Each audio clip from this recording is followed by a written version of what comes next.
Hi friends, പുതിയ ഒരു ഡിലേക്ക് എല്ലാവർക്കും സ്വാഗതം. അപ്പോൾ എന്തിട്ടെന്ന് വെച്ചാൽ RPF കോൺസ്റ്റബിൾ റിക്രൂട്ട്മെൻറ്റുമായി ബന്ധപ്പെട്ട് പുതിയൊരു അപ്ഡേറ്റ് വന്നിരിക്കുകയാണ്. അതിൻ്റെ ഡീറ്റെയിൽസ് കാര്യങ്ങളൊക്കെയാണ് ഇന്നത്തെ ഈ വീഡിയോ നോക്കാൻ പോകുന്നത്. അപ്പോൾ നിങ്ങൾ ആ വീഡിയോ അവസാനം വരെ കാണുക. അപ്പോൾ RPF കോൺസ്റ്റബിൾ എക്സാമിനേഷനൊക്കെ അറ്റൻഡ് ചെയ്തിട്ടുള്ളവരാണെന്നുണ്ടെങ്കിൽ തീർച്ചയായിട്ടും ഈ വീഡിയോ അവസാനം വരെ കാണുക. അതുപോലെ തന്നെ നിങ്ങളുടെ ഫ്രണ്ട്സ് ആരെങ്കിലും RPF കോൺസ്റ്റബിൾ എക്സാമിനേഷനൊക്കെ അറ്റംപ്റ്റ് ചെയ്തിട്ടുണ്ടെങ്കിൽ ഈ ഒരു വീഡിയോ അവരിലേക്കും ഷെയർ ചെയ്ത് കൊടുക്കുക. ഇത്തരത്തിലുള്ള കൂടുതൽ വീഡിയോകൾക്കായി ചാനൽ സബ്സ്ക്രൈബ് ചെയ്യാത്തവർ സബ്സ്ക്രൈബ് ചെയ്യുക. സബ്സ്ക്രൈബ് വരുന്ന ബെല്ലൈക്കണിൽ ഓൾ എനേബിൾ ചെയ്താൽ മാത്രമായിരിക്കും ഇത്തരത്തിലുള്ള കൂടുതൽ വീഡിയോസ് നിങ്ങളുടെ ഫോണിൽ നോട്ടിഫിക്കേഷൻ ലഭിക്കുകയുള്ളൂ. അതുപോലെ തന്നെ നമ്മുടെ ടെലിഗ്രാം, വാട്സാപ്പ് ഗ്രൂപ്പിലേക്ക് ജോയിൻ ചെയ്യാൻ ആഗ്രഹിക്കുന്നുണ്ടെങ്കിൽ ജോയിൻ ചെയ്യുക. ലിങ്ക് താഴെ ഡിസ്ക്രിപ്ഷൻ ബോക്സിൽ ഉണ്ടായിരിക്കുന്നതാണ്. നമുക്ക് കാര്യത്തിലേക്ക് കടക്കാം.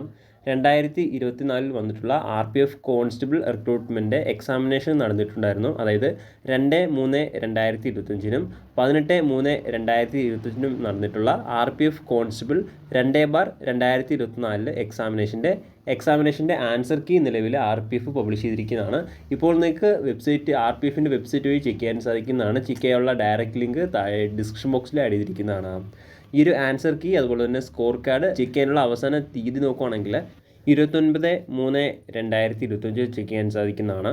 അപ്പോൾ എക്സാമിനേഷൻ അറ്റൻഡ് ചെയ്തിട്ടുള്ള നിങ്ങളുടെ ആൻസർ കീ എത്രയും വേഗം ചെക്ക് ചെയ്യേണ്ടതാണ്.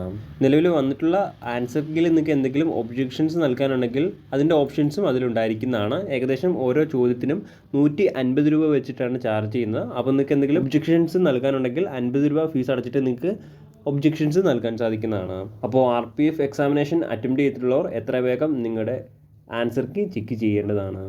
പ്രധാനമായിട്ടും ഈ ഒരു കാര്യം ഷെയർ ചെയ്യുന്ന ഇന്നത്തെ ഈ ഒരു വീഡിയോയിൽ വന്നേ. അപ്പോൾ നമുക്ക് മറ്റൊരു വീഡിയോയിൽ കാണാം. അതുവരെ ബൈ.